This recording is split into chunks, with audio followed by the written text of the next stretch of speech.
అప్పుల బాధలు వెంటాడుతున్నాయా? అయితే 6 జేవిఆర్ వారి జాతిరత్నాలు ధరించండి. హలో అండి, అందరికీ నమస్కారం. నేను మీ కట్ట కార్తీక్. కోట వినుత పిఏకం డ్రైవర్ రాయుడు హత్య కేసు అనేది తెలుగు రాష్ట్రాల్లో సంచలనంగా మారింది. తెలుగు రాష్ట్రాలనే కాదు, తమిళనాడు రాష్ట్రంలో కూడా ఇది ఒక పెద్ద వార్తగా ప్రసారమైంది.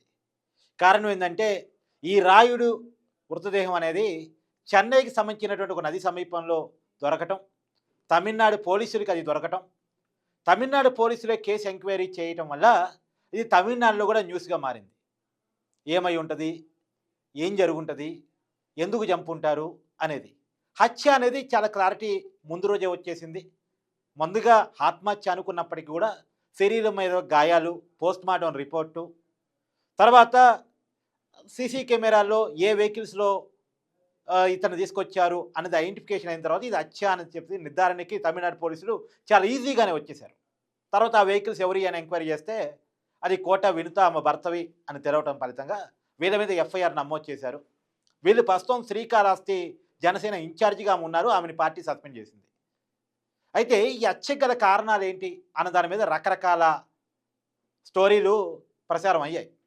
నిజానికి బొజ్జల సుధీర్ రెడ్డి ఎవరైతే అక్కడ శ్రీకాళహస్తి ఎమ్మెల్యే ఉన్నారో అతనికి ఈమెకి పడదని, అయితే ఈ రాయుడు అతని ట్రాప్లో పడ్డాడని, అతని డబ్బులకు లొంగాడని, ఆ విషయం వీళ్ళకి తెలిసిందని, ఏదో వీళ్ళకి సంబంధించినటువంటి ప్రైవేట్ వీడియోలు రాయుడు పెట్టుకొని బ్లాక్మెయిల్ చేశాడని, డబ్బులు డిమాండ్ చేశాడని, వీళ్ళ హత్యకి రాయుడు కుట్ర చేశాడని గత ఎన్నికల కంటే ముందే ఇలా రకరకాల కథనాలు ప్రచారం అయ్యాయి. దానికి కారణం అంటే ఈ స్టోరీలన్నీ మళ్ళా వినుత గారి అనుచరులే ప్రచారం చేశారని తర్వాత తెలుస్తుంది. ఇప్పుడు ఈ స్టోరీలన్నీ కూడా వినుత గారే ప్రచారం చేశారని తెలుస్తూ ఉంది. ఎందుకు రాయుడు క్యారెక్టర్ని బ్యాట్ చేయాలి, ఎందుకు చంపాల్సి వచ్చింది అన్న దాని మీద సానుభూతి రావాలి.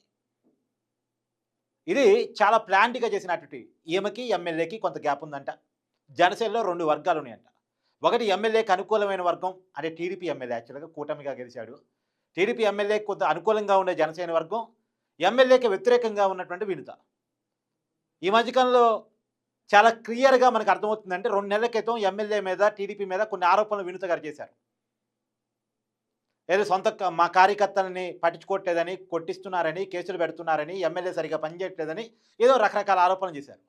ఎందుకు అంటే దాని వెనకాల రాయుడు ఇష్యూ ఉంది. ఈ ఇష్యూని డైవర్ట్ చేయటం కోసం రేపొద్దున రాయుడిని చంపాలనేది ఆలోచన ఆ రోజే వచ్చింది ఆమెకి. దీన్ని బట్టి అర్థమవుతుంది ఆ రోజే వాళ్ళు అనుకున్న రాయుడిని ఏదో చేయాలి అని.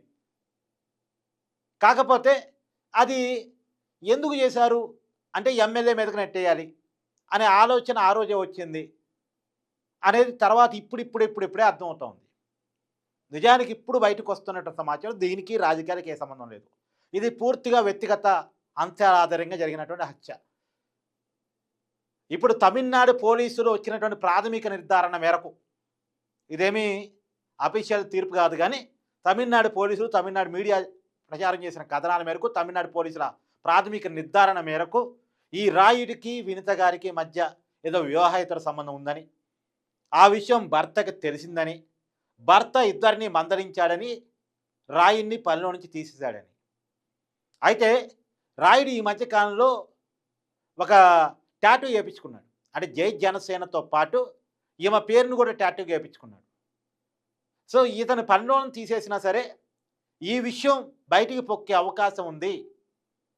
తర్వాత రాయుడి దగ్గర ఏదో కీలకమైన డేటా, వీడియోలు మొబైల్లో ఉన్నాయి కాబట్టి రాయుడినే లేకుండా చేయాలనే ప్లాన్కి వినుత భర్త వచ్చాడని, దానికి వినుత కూడా ఓకే చెప్పిందని, ఎవరికి అనుమానం రాకుండా ఉండాలని పనిలో నుంచి తీసేసి నెల తర్వాత, మామూలుగా పనిలో నుంచి తీసేటప్పుడు పలానా అతను మేము పనిలో నుంచి తీస్తాం, అతను మా పిఏ కాదు, డ్రైవర్ కాదు అని సోషల్ మీడియాలో పోస్ట్ పెట్టుకోవడం వేరు. కానీ పనిలో నుంచి తీసేసిన ఒక నెల తర్వాత జూన్ 21వ తారీఖున సోషల్ మీడియాలో వినుత గారు పోస్ట్ పెట్టారు.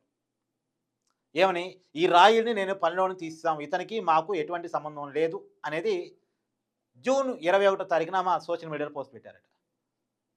దీన్ని బట్టి అంటే అప్పటికే రాయుడిని డిజోన్ చేసుకోవాలి, రాయుడికి ఏం జరిగినా అది మన ఖాతాలోకి రావద్దు అని ఒక ప్లాన్ చేసుకున్నారా. ఎందుకంటే తీసేసే రోజు పెట్టుంటే వేరు, కానీ తీసేసిన కొన్నాళ్ళకి పెట్టడం ఏంటి అనేది.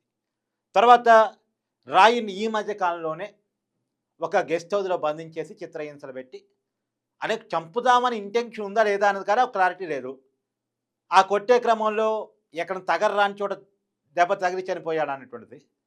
నిజానికి ఇప్పటికి వినుత గారి వర్గానికి సంబంధించిన కొంతమంది ఒప్పుకుంటుంది ఏంటంటే, కొట్టిన మాట వాస్తవమే, బంధించిన మాట వాస్తవమే. కానీ మేము కొట్టి చిత్రహింసలు పెట్టాక వదిలేసాము. అప్పటికి బతికే ఉన్నాడు.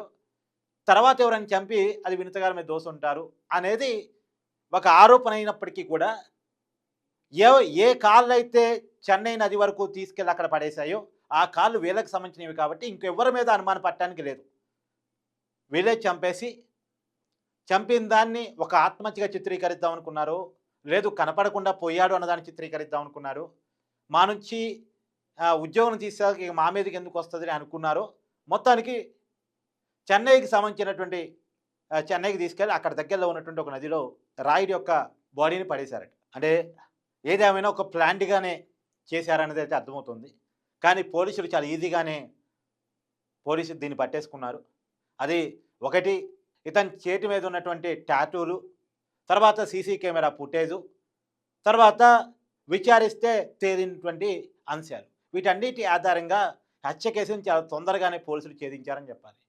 కానీ ఈ తేలేలోపే ఏదో అంటారు కదా! నిజం తేలేలోపే అబద్ధం ఊరంతా చుట్టొస్తది అన్నట్టు దాన్ని రకరకాలుగా చిత్రీకరించేటువంటి ప్రయత్నాన్ని చేశారు అనేది మాత్రం మనకు తెలుసు. కానీ ఇక్కడ రాజకీయ కారణాలు ఏమీ లేవు.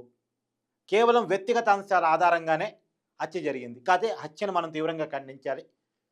దాని వెనకాల ఉన్న కారణాలు ఏవైనప్పటికీ కూడా ఇలా చంపేదాకా పరిస్థితులు రావటం అనేటువంటిది ఒక దురదృష్టకరం.